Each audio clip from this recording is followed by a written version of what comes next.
My girlfriend came from nothing, but she was brilliant.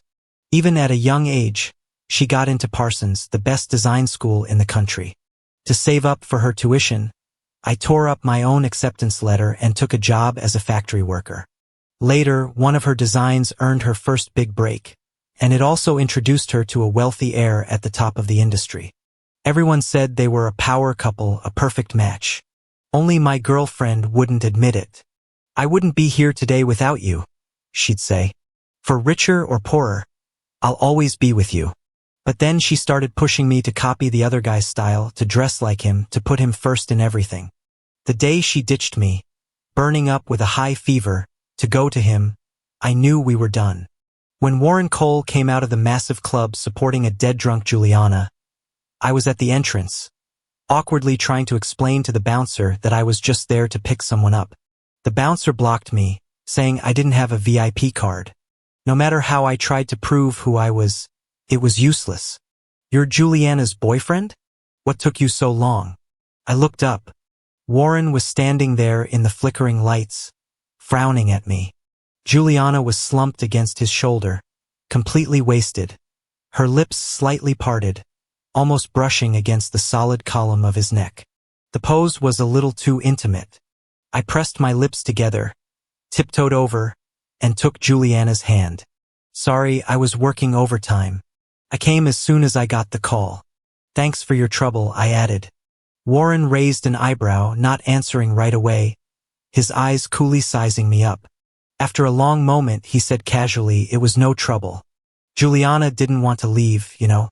I lowered my gaze, my eyes landing on the limited edition leather shoes on Warren's feet. The way he'd said her name, Juliana, rolled over and over in my mind. Juliana was smart and proud. She preferred people to call her Ms. Lou. She once told me that Jules was a nickname just for me. But now that unique name was coming from another man's mouth, and for a second, I didn't know how to react. I took hold of the drunken Juliana and started to leave, but a clear male voice stopped me from behind. "Next time you come to get Juliana, maybe change your clothes. Jules is in a crucial phase of her career. You should at least consider her reputation, don't you think?" My hands clenched the hem of my faded work uniform. I forced a smile. I just got off the assembly line. Didn't have time to change. Warren said with a half smile, "Wow, you must work so hard." Maybe I was imagining it, but I sensed a sharp edge of contempt in his words. I took a deep breath, half-dragged, half-pushed Juliana into the back of a taxi, and fled. Juliana was completely passed out. I tried to sit her up, but she just flopped back onto the seat with a thud. A necklace I'd never seen before, now on her wrist, clinked sharply against the car window. I sat beside her, took her wrist, and stared at it. Flickering light from the street lamps outside streamed in, catching the delicate chain and making it look impossibly expensive and beautiful. Juliana and I had grown up poor. At our lowest point, we once shared a single, cold, hard piece of bread, washing it down with water from a public restroom tap. Even though life got better, we were probably scarred by that early poverty, because neither of us had a habit of spending extravagantly. I'd seen this necklace in a fashion magazine once. The six-figure price tag was staggering. Juliana had also told me she didn't like wearing jewelry because it got in the way when she was sketching. But now, not only was the necklace wrapped securely around her wrist, but it had been carefully paired with matching earrings from the same collection, a complete departure from her usual style. It only confirmed my suspicion. Someone else had given it to her, and my gut told me that someone was a man. I took care of Juliana all night, but the first thing she said when she woke up was, "Leo, where's my necklace?" My hands, hanging at my sides, tightened into fists. Disappointed as I was, I just jutted my chin toward the nightstand. "Over there." Juliana scrambled out of bed, grabbed the necklace, and inspected it carefully before letting out a long sigh. "Thank God. I thought I'd lost it." Seeing her relief, I couldn't help but ask, "That necklace looks really expensive. Who gave it to you?" Juliana lowered her head to fasten the necklace around her neck, a small smile playing on her lips. "Warren gave it to me. The project we were collaborating on got approved. He said it was a reward. As she spoke, she gently polished the pendant with a soft cloth, completely oblivious to the fact that her smile was stretching almost to the back of her head. Warren has such a unique eye for design. We only got the bid because of his guidance this time. He's been a total godsend. Juliana kept talking, lost in her own world, not noticing my expression slowly falling. She praised him with such sincerity, as if he had her complete and undivided attention. But she'd forgotten. She'd once said the same thing to me when I gave up everything to work and pay for her education. Leo, you're my godsend. I first met Juliana in a rundown village nestled deep in the mountains of Appalachia. Her parents had died young, leaving her an orphan. None of her relatives wanted her, so she was sent to live with her grandmother, who walked with a limp. I heard that to save for Juliana's school fees, her grandma would get up before dawn every day to push her cart out and collect recyclables. She'd pick up cardboard, piece by piece, and bundle it into a towering stack, then walk for an hour over mountain roads to sell it in the county seat. Probably because of this, Juliana seemed more mature than other kids her age. She always woke up early to help her grandma make breakfast, and then they'd leave the house together. While her grandma collected trash, Juliana would cross mountain after mountain, walking in the dark to get to school. In my grandma's eyes, Juliana was a filial and sensible child.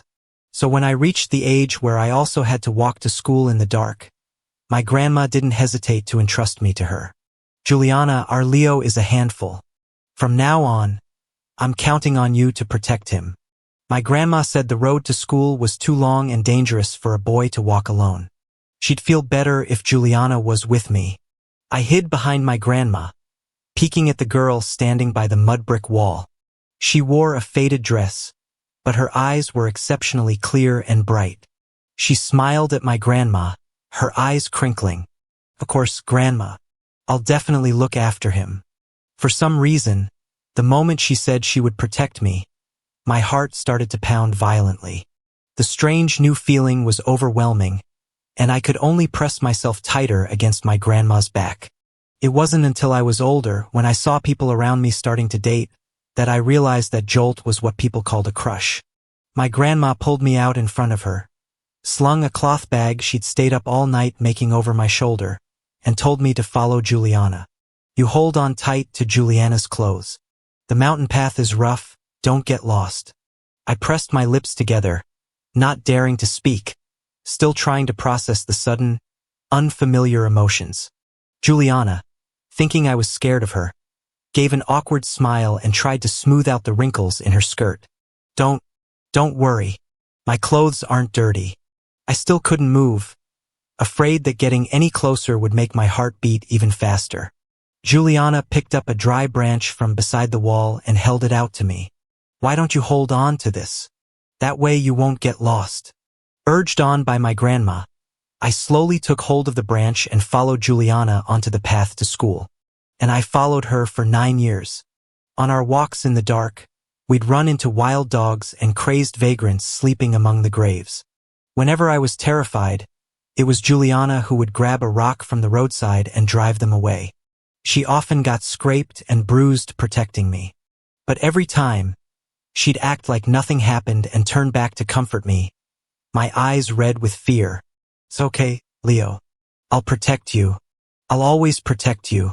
That only made me choke up more. Juliana, thinking I was just scared, would get terribly worried. Only I knew the real reason I was crying. For the first time, someone was protecting me. My parents divorced early on. They were both eager to start their better lives, and I was the baggage they left behind. When I was bullied as a kid, I'd run home crying to my mother, hoping for comfort. Instead, what I heard most often was, "Why does nobody bully anyone else? Why is it always you? It must be your fault. Don't bother me. Just looking at you makes me sick." From the day I was born, I felt like a pawn in my parents' bitter games. They never cared about my feelings, they just pushed me back and forth. Then they finally divorced. My father found a new woman and didn't want me. My mother used me to get a large child support payment from my father, then locked me in our rental apartment and disappeared with the money. Just as I was about to starve, my grandma found me. She held me, dizzy with hunger, tears streaming down her face, repeating over and over, "What a sin, what a sin." And so, I went with my grandma back to that small village surrounded by mountains. At first, she was strong enough to protect me, but then she fell gravely ill. Her vision blurred, her hearing faded, and her hands began to tremble constantly. From then on, I knew my grandma was getting old. She couldn't protect me for much longer. So when someone suddenly threw themselves in front of me, clearing away all the obstacles in my path, it was impossible not to be moved. Back then, Juliana was like a ray of light breaking through the clouds, shining down on me. Juliana and I grew up, and the winding mountain path didn't seem so long anymore. The branch we had casually picked up was worn smooth and shiny from our hands. Later, we both got into the county high school and started boarding there. We no longer had to walk to school in the dark, but Juliana would still come and pull me to the cafeteria every day, claiming she had to watch me eat on my grandma's behalf. We were at that age of budding romance. We were so close that rumors started to spread around the school, but no matter what anyone said, I never dared to cross that thin line between us. In our senior year, Juliana's grandmother, the one who had always taken care of her, passed away. With her financial support gone, Juliana started skipping class frequently to work part-time jobs, and her grades plummeted. I went home and begged my grandma for a whole night. Finally, she took a neat stack of bills from under her pillow and handed them to me. "I was saving this for you to get married one day. I never thought your heart would wander off so young. Grandma's old now. I can't keep you in line anymore." My nose stung, and I hugged my grandma, sobbing. The next day, when I handed the stack of money to Juliana, she just stared, taking a long moment to understand. She sniffled, her eyes turning red. "Leo, you're all I have. From now on, I really only have you." Later, we were both accepted into Parsons. The day we got our acceptance letters, I thought my life was finally turning around. But who could have known that after giving me such a wonderful surprise, fate would deliver a devastating blow? My grandma was diagnosed with chronic liver failure. The medical bills were a bottomless pit. Juliana and I each worked 2 or 3 jobs, but after paying for my grandma's hospital stay, we only had enough left for one person's tuition. After a night of agonizing, I tore up my acceptance letter and gave the money to Juliana. One of us has to climb up. I still have my grandma to take care of. Jules, you go. That day, Juliana confessed her love for me. She held me tight and promised with incredible earnestness, "Leo, you're my guardian angel. I will become the best designer, make tons and tons of money, and marry you in style." In that moment, nestled in her arms, even the wind blowing in through the window felt sweet. After graduating from college, Juliana won the gold medal at a prestigious East Coast design competition with a single sketch, earning her first major payout. It was also that design that led her to Warren Cole, an heir from a wealthy New York family. From then on, news of the handsome and well-off young master of the Cole family, who had a keen interest in fashion design, started popping up in Juliana's conversations every other day. She praised his unique taste, his insights into fashion, and his help in advancing her career. Gradually, they began appearing at public events together more and more, and the rumors about them grew wilder. People around us called them a power couple, a match made in heaven. Only Juliana herself refused to admit it.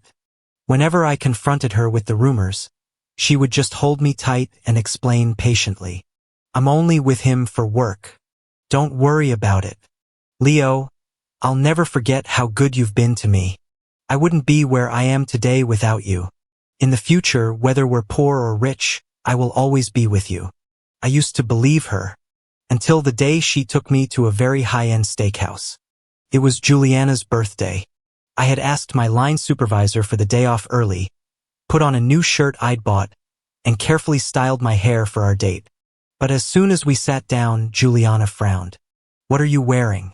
You're coming to a place like this and you don't even try to dress up?" I looked down in shame, examining the new shirt I'd bought at the mall. It wasn't a big brand, but the cut was excellent, and the fabric was high quality.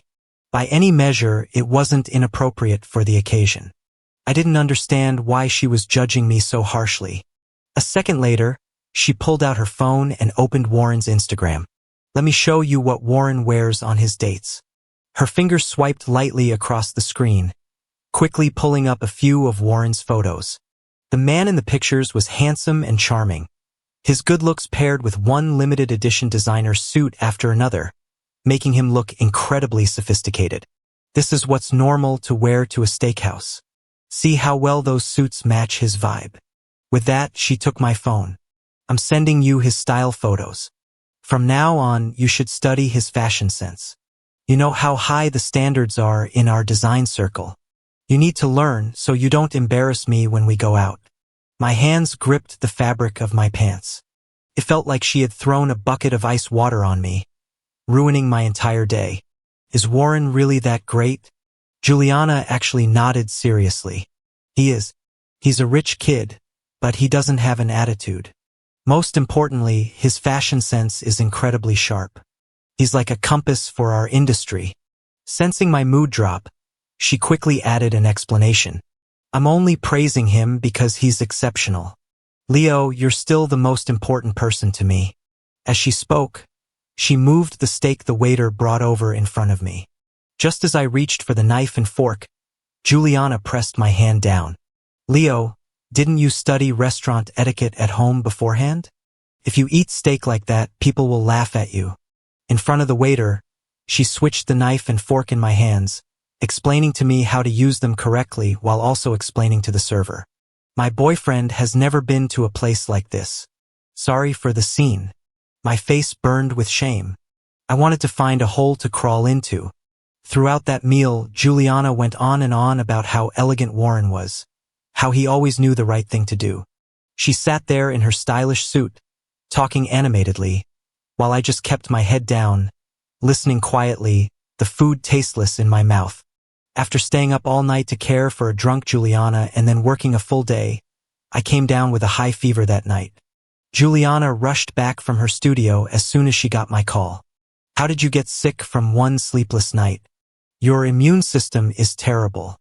I was sprawled on the bed, weak and listless, and managed a faint smile at her. Yeah, the assembly line is exhausting. Jules, what if I quit? You can support me, right? Juliana, who was pouring a glass of water, paused and frowned at me. Why the sudden talk of quitting? You know my career is just taking off. I need a lot of money right now. Don't think about giving up just because of a small setback. Leo, you should learn from Warren. He's a rich kid, born with a silver spoon, but he doesn't just sit around. He comes to the office every day and works just as hard as us designers. You used to be so tough. How come now that life's a little better, you're getting so dramatic? The smile I had managed to put on slowly faded. Juliana kept talking, completely forgetting that in her senior year of college, I worked a month of overtime straight to earn the startup capital for her studio and ended up in the hospital from exhaustion. She had held me in the hospital, her eyes red, her voice choked with tears. Leo, I don't want you to work this hard. I'm a senior now. I can get my own design commissions. You should quit. I'll support you. I'll support you for the rest of your life. But she had forgotten everything she once said. I didn't want to go on like this. Just as I walked into the kitchen to talk things over with her, her phone rang. A handsome photo of Warren flashed on the screen. It took me a moment to realize she had set it as his custom ringtone image. I stood outside the kitchen, watching her. Her face lit up as she answered the call, but her brow quickly furrowed. Don't move. I'm coming right now. The second she hung up, she grabbed her coat from the sofa and started for the door. I reached out and tugged on the corner of her sleeve, my voice almost a plea. Jules, I'm sick. Can't you stay? Juliana reached out, touched my forehead, and placed a light kiss there. Be good, Leo. I'll be back soon. I watched her rush out the door, her figure disappearing into the night. In that moment, I knew I was probably going to lose her for good. That night, I didn't wait up for Juliana. Less than half an hour after she left, I got a text from her. Leo, Warren sprained his ankle. His family isn't home, so I have to stay and take care of him at the hospital.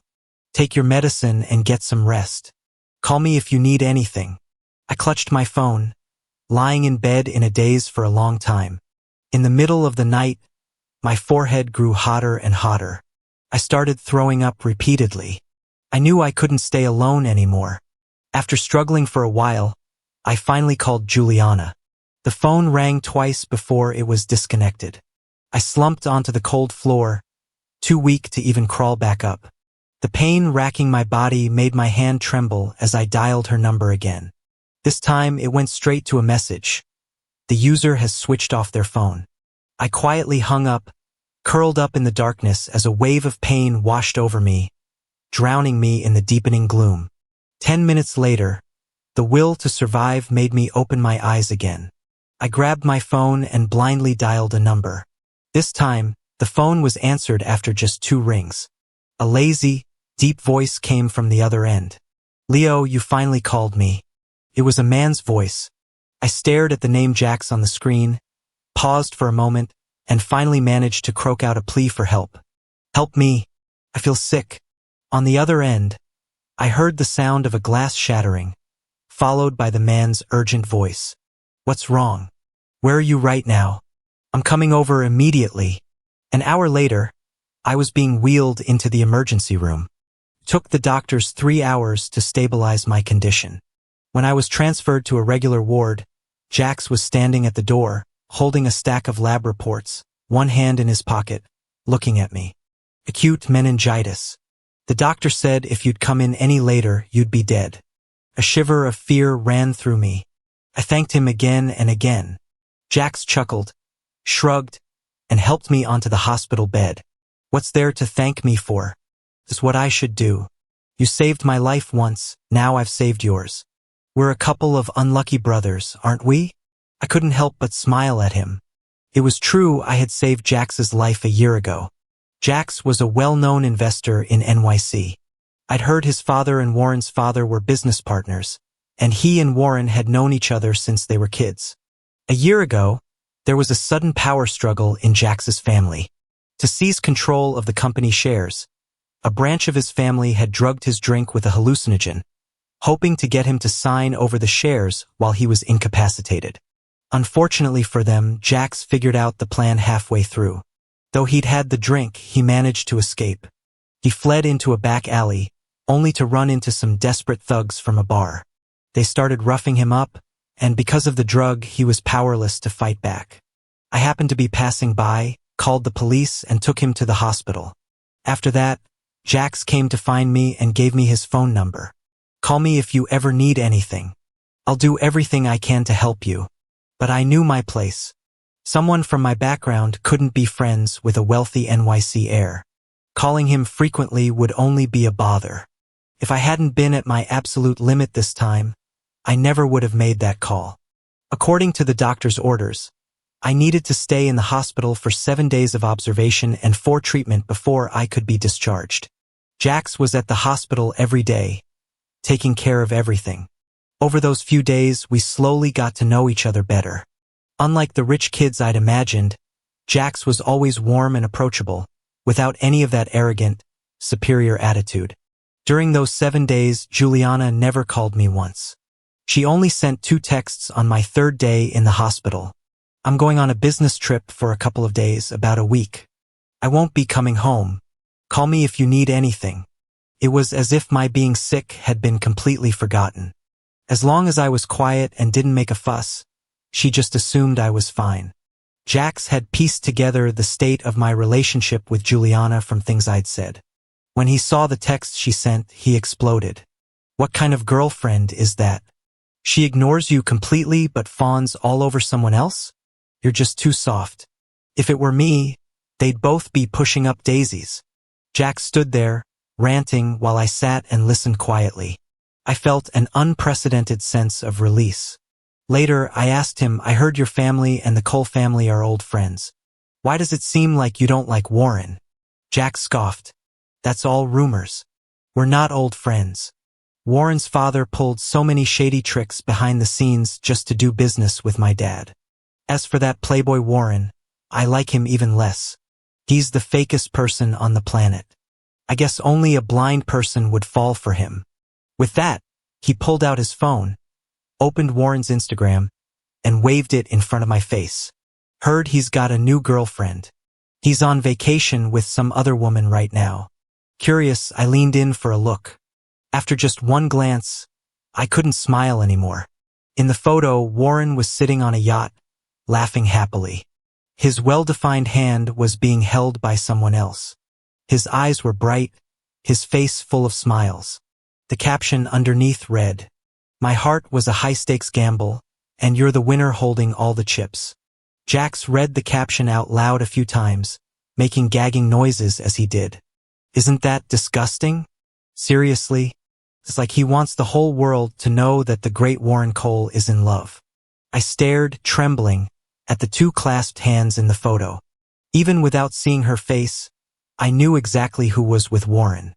Juliana's hands were slender and beautiful, absolutely perfect. I had always loved her hands. To help her take care of them, I would apply hand cream for her every day, massage them, and never let her do too much housework. Juliana once teased me, "Do you love me, or do you love my hands?" I just smile slyly and say, "Of course I love both." I never imagined that one day, she would use those hands I adored to hold another man. Seeing my silence and red-rimmed eyes, Jax finally realized something was wrong. He was quiet for a moment, then suddenly exclaimed, "Holy shit." He crushed the half-empty water bottle in his hand and threw it furiously into the trash can, then started walking out. "I'm going to go wreck them for you." I didn't let Jax go wreck them. This was my problem. I had to solve it myself. The day I was discharged from the hospital happened to be my birthday. I bought a cake, a pair of matching couples rings, and cooked a delicious, elaborate meal, waiting for Juliana to come home. But I waited in the apartment all day, until after 11 at night, and there was still no sign of her. I sent her a text. "You said you were back from your trip. Why aren't you home?" This time, she replied quickly, "I'm at the studio with Warren discussing a design draft." "Be good, Leo. Just go to sleep." I sent her a picture of the cake. "Jules, it's my 22nd birthday. Can you come home and celebrate with me?" There was a moment of silence from her end. Then she sent a quick $500 transfer. "Leo, I'm really busy. You can celebrate your birthday any year. I promise I'll throw you a huge party next year. I have to get back to work." I wanted to try one more time, but the words I typed, I deleted. Typed again, deleted again. In the end, only an empty chat box remained. It's true you can celebrate a birthday any year, but I only get one 22nd birthday in my entire life.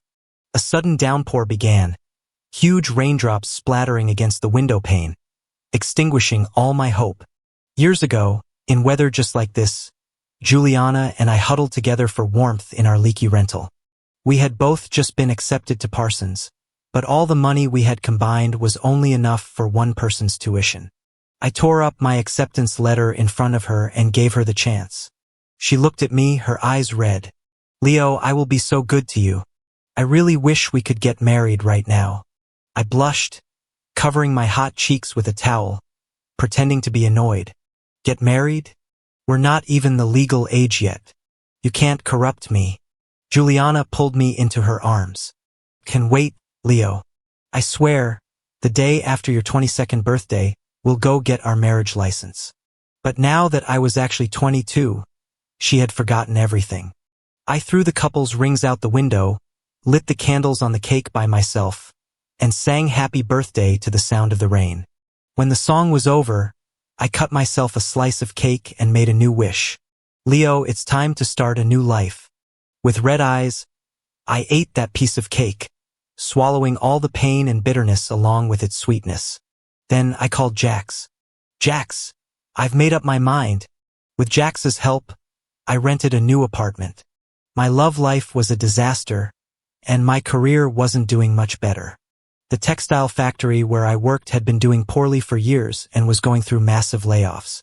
Because I had taken 7 days of sick leave from the hospital, I was one of the ones let go. As compensation, the factory gave me a huge box of thread. Everyone else sneered at it, but I treated it like a treasure.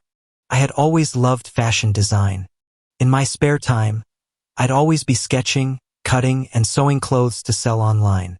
I never had time to make finished garments before, but now that I was free, the clothes I started posting made my little online shop start buzzing.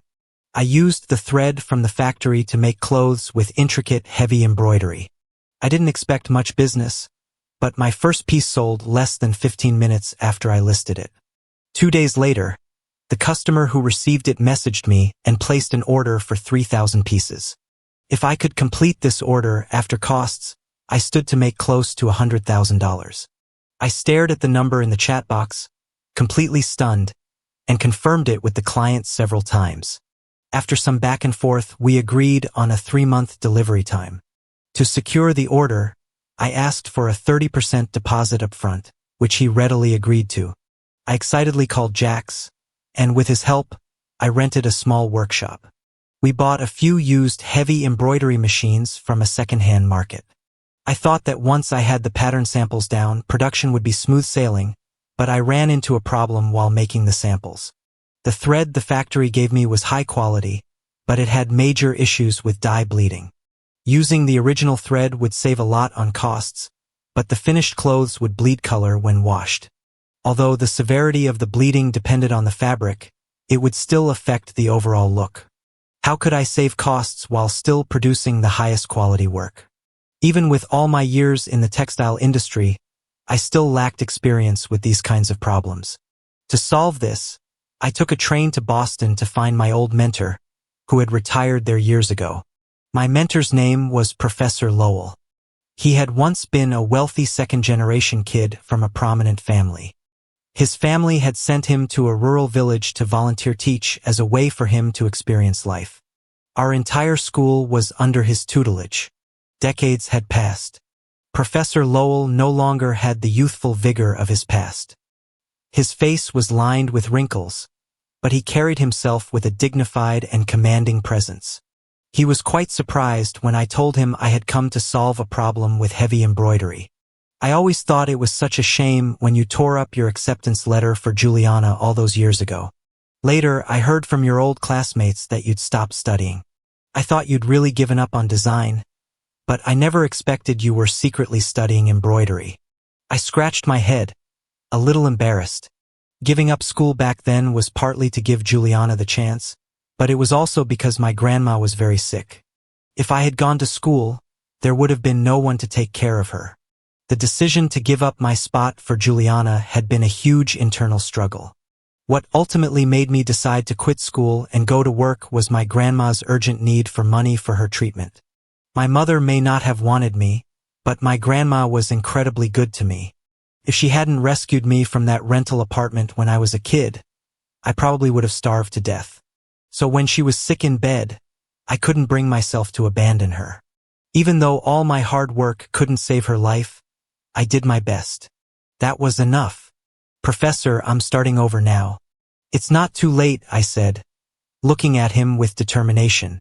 Professor Lowell took a slow sip of his hot tea and nodded with satisfaction. Studying embroidery is good. It's part of our own heritage. It's important for us to promote and preserve what is ours. I lowered my head, humbly listening as Professor Lowell explained the problems one might encounter when creating patterns for heavy embroidery, soaking it all in like a precious treasure. To help me better understand the art of embroidered textiles, the professor took me to his private collection. It was filled with the fruits of his years of labor. At the entrance stood a massive landscape scroll. I gently touched the piece, which had a stunning, double-sided three-dimensional effect, and felt a profound sense of awe. The figures on it were so lifelike, the flowers and trees so vivid. It was as if they were growing right out of the silk. Professor, this is... Professor Lowell, though old, had eyes that shone with light. This is the pinnacle of traditional Chinese silk art. You've been in the textile industry for so long. Have you ever heard the saying, "An inch of Kasai is worth an inch of gold"? A heart that had been dormant for years suddenly began to beat wildly, filled with novelty and excitement. Of course I have. So this is the sacred craft of weaving, the textile art once reserved for royalty. Professor Lowell nodded gently. Of all the students I taught, only you and Juliana had the most talent for design. It's a shame that after Juliana got into art school, all she learned were Western design concepts. She knows nothing about our traditional aesthetics. I hope you will be more grounded with a more long-term vision and bring the beauty of our heritage to the world. That day, Professor Lowell and I talked for a long time until dusk settled over his small courtyard. On the way back, I couldn't help but think of the time Juliana and I spent crossing mountains to get to school. School was hard, but we enjoyed it because our volunteer teacher, Professor Lowell, was truly interesting. Back then, besides teaching us language, math, and English, Professor Lowell would occasionally act as our art teacher. One time, Juliana and I were late for school and were being punished by the gym teacher, forced to stand under a tree. Professor Lowell, who was reading nearby, got bored and called us over to chat. He and Juliana talked animatedly, but I was fascinated by the books beside him. After getting his permission, I picked them up and flipped through them. To this day, I still remember those two books. One was called Traditional Chinese Colors, and the other was a folio of folk embroidery. Seeing my fascination, the professor began to explain what cloisonné was, which had astonished the West after crossing the oceans. What distant mountain green was, the shade of eyeshadow on a beautiful woman's face. What sunset clouds and a lone duck flying together, autumn waters merging with the endless sky meant in the vast expanse of blue-green waves. And what where clouds break after the rain, such a color to be made for the future represented, the zenith of Song Dynasty aesthetics. Juliana and I listened, utterly captivated. Later, when Professor Lowell saw us secretly sketching clothing designs in the sand, he went out of his way to find relevant books for us to borrow, urging us, "You must study hard. If you can, try to get into the design program at a national art academy, and in the future carry our traditions forward. Eastern aesthetics are the highest form of elegance. I hope you will bring the beauty of our heritage to the world." I had always kept those words in my heart, and I believe Juliana had too. But unfortunately, after she got into art school, she was in such a hurry to make money that she hastily learned Western design concepts and never had the patience to study traditional aesthetics. To help me properly learn the art of keisai, Professor Lowell wrote a letter of recommendation for me. When I got back to my apartment, I took the letter and found Mr. Chun, a master craftsman who specialized in keisai. From then on, I became incredibly busy. Once I solved the pattern-making problem for the heavy embroidery, I hired several textile workers to help me produce the garments around the clock. With the production line running smoothly, I freed up my time. During the day, I would go to Mr. Chen's small courtyard to practice the keisai technique with him, and at night, I would return to my workshop to check on the production progress with Jax. I was so busy day and night that I hadn't thought about Juliana in a long time. If she hadn't shown up at my door with a cake, I might have forgotten she even existed. I counted the days and realized it had been a month since I moved out of Juliana's apartment. She had called me during that time, but I had ignored every call. After a month apart, Juliana looked haggard. She leaned against the door of my apartment and gave me a tired smile. "Leo, how long are you going to keep this up? So I didn't come home for your birthday. Is that really a reason to run away from home?" With that, she placed the cake box firmly in my hands. "I bought this cake especially for you. This place is super expensive, the fanciest in the city. They only make a limited number each day, so it's really hard to get." I looked down at the cake in my hands. The small, delicate cake was decorated with yellow mango flesh. "Now that you've accepted my cake, you can't be mad at me anymore. Come home with me." Juliana was still standing in the doorway, talking to herself. I looked up at her, my expression cold, and asked in a low voice, "Who told you to buy this cake?" Seeing my expression, Juliana froze for a second. She paused, then said without hesitation, "Warren told me to. He said the mango cake from this shop is the best." I almost laughed out loud. Warren, Warren, it's always Warren. Juliana, we've lived together for so long. Have you forgotten that I'm allergic to mangoes? The woman in front of me looked as if she had just woken from a dream. She reached out to grab my wrist and explain, but I moved first, slamming the cake against her and shutting the door with a loud thud. Juliana, we're breaking up. I slid down the back of the door, slumping onto the cold floor. On the other side, Juliana leaned against the door, screaming in fury. Leo, have you had enough of this drama? I came here to apologize in good faith, and this is the attitude you give me? It was just the wrong cake. Do you have to be like this? When her screams got no reaction and the door remained closed, Juliana kicked it in frustration. Leo, I'm giving you one last chance. Open this door and come home with me. If you come home with me, I'll forget all about this tantrum you've thrown today. I wrapped my arms around my legs and buried my head in my knees, tears falling one by one. Juliana pounded on the door outside until she was tired. Then she yelled one last time. Fine, break up. Who's afraid of who? The woman outside was gone for good. I stayed curled up in the corner. I don't know how long passed before the doorknob turned. Jax opened the door with his key and looked at me, a little flustered. When he saw me on the floor with tears streaming down my face, he clearly froze. Did that bitch come looking for you? I nodded helplessly. Jax grabbed a baseball bat from the floor. I'm gonna go wreck her. I stopped the furious Jax. As awful as Juliana was, she wasn't worth ruining his life over. To calm him down, I swore to him repeatedly, I've really decided to let her go. She can't hurt me anymore. Don't worry. Jax studied my red-rimmed eyes, confirming it over and over, before finally waving his hand in resignation. If you say so. But if she dares to come back, I can't promise I'll be able to control myself. I always felt that Jax had a special ability.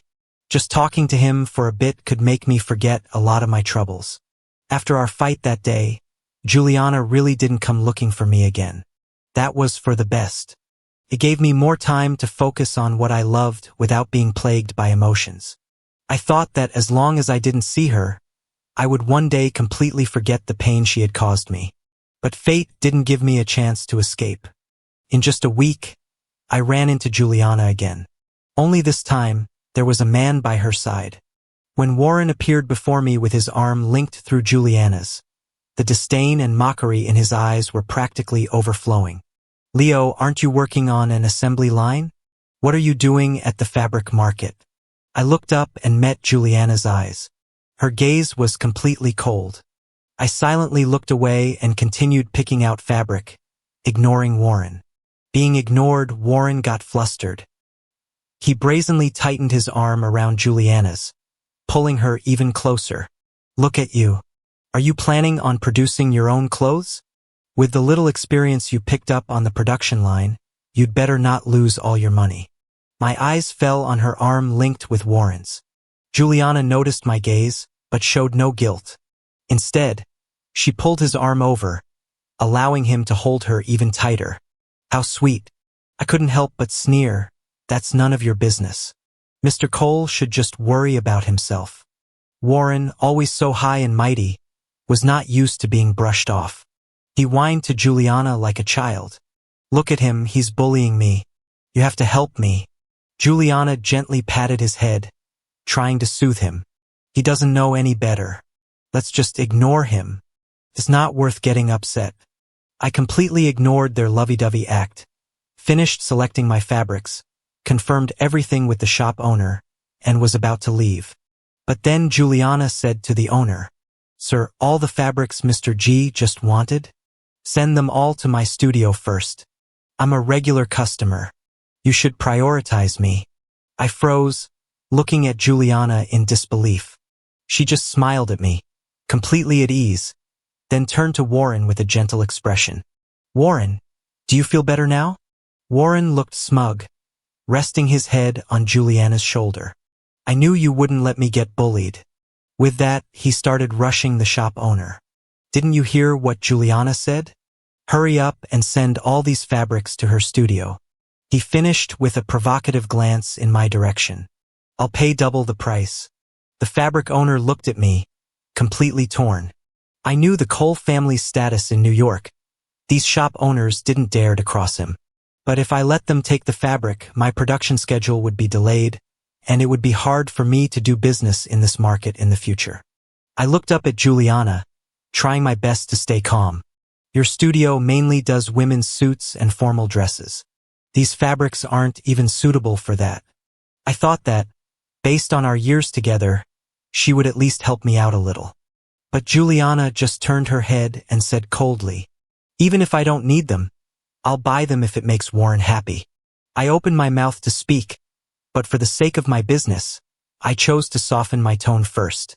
"Juliana, we lived together for so many years. Do you really have to be like this?" Hearing this, Juliana suddenly laughed. "So what if we lived together for years? Weren't you the one who wanted to break up with me?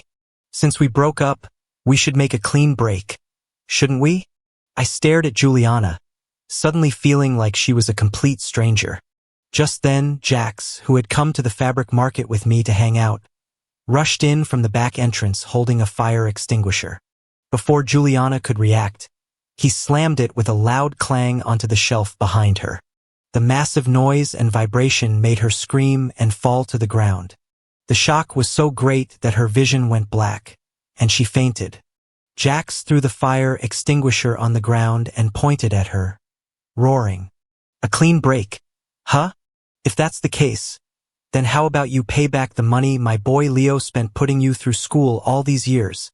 I've lived a long time, and I've never seen someone so shameless about being a freeloader." Warren's face went pale. He pointed at Jax, threatening to call the police. Jax just laughed, pulling out a USB drive and fiddling with it in his hand. "I've got all the dirty little secrets about the Cole family's tax evasion right here. If you want to bring the whole Cole empire down with you, go ahead. Call the cops." In the end, Warren didn't dare risk his entire family and had to swallow his anger. With Jax's help, I got my fabric and completed the order within 3 months. As agreed, the buyer paid the remaining balance in full. With money in hand, I felt more confident. To better focus on learning the art of keisai, I didn't take on any more large orders. When Juliana found out, she came to me again. "Leo, I know you want to prove yourself, but starting a business is no joke. Look at what you're doing now. You have no orders. How are you going to support yourself? I was wrong before. I shouldn't have compared you to Warren. Let's both take a step back and go back to how things were. Okay?" I looked at Juliana and suddenly felt so tired. "No, I don't want to go back to how things were." Juliana grabbed my shoulders, her eyes wide with disbelief. "How could you not want to go back? Leo, you love me. Why wouldn't you want to go back to how we were?" I gently pried her hands off and looked at her coldly. "Juliana, I did give you chances. When I had a fever, I begged you not to leave, but you chose Warren, and I almost died at home. On my 22nd birthday, I asked you to come back, but you still chose Warren, so I threw away the rings I had bought. Juliana, you're the one who made me give up all my hopes for you. Now, I don't hope for you anymore. We're completely over." Juliana stood there, stunned, her lips trembling uncontrollably. "What's this about dying? What are you talking about?" I ignored her. That day, I walked away without a second glance. Later, I heard that Juliana went crazy, going to the hospital where I had stayed to check my records. When she saw the diagnosis of acute meningitis and realized I had almost died at home, she collapsed to her knees, her whole body shaking violently. I also heard she tore up the entire yard of her apartment building, just to find 2 small couples' rings. I didn't have time to care about Juliana's breakdown. I was too busy creating my first keisai piece. The keisai production process is rigorous. I turned off my phone and cut off all contact with the outside world for 8 months. The only person who could reach me was Jax. 8 months later, my first keisai piece was finished. Jax encouraged me to enter it in a fashion exhibition hosted by his family's company. Juliana was also at that exhibition, supposedly as Warren's fiancée. The day I emerged from my seclusion, Jax filled me in on the gossip. He told me that while I was away, Juliana had come looking for me every day, but he had turned her away each time. Unable to find me, Juliana started drinking heavily and even stopped going to her studio. Warren was an arrogant man. How could he tolerate the woman he'd chosen being in love with someone else? To win her heart completely, he played some tricks. After a drunken night, they slept together. The next morning, the story was all over the New York press. They were expected to get married soon. When the exhibition began, I saw Warren enter with Juliana on his arm. She looked exhausted as she greeted old colleagues, but most of them barely acknowledged her. To control her, Warren had forced her to close her studio and stay home to prepare for the baby. When Juliana resisted, Warren used his family's influence to pressure her studio, cutting off its fabric supply and freezing its capital. She had tried to fight back, but Warren threatened her with the child, and in the end, she had no choice but to give in.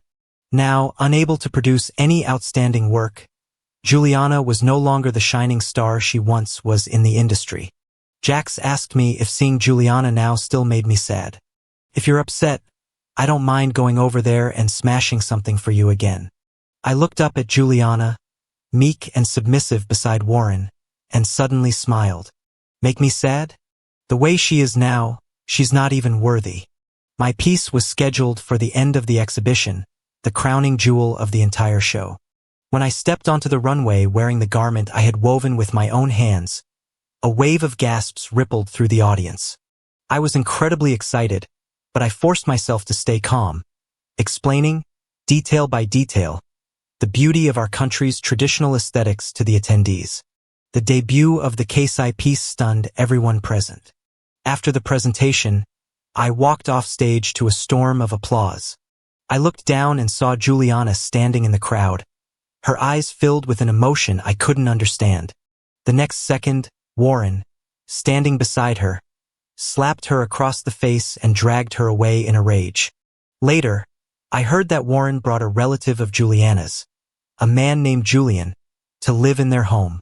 To control her, he installed surveillance cameras and cut off all her credit cards, forcing her to be a full-time housewife.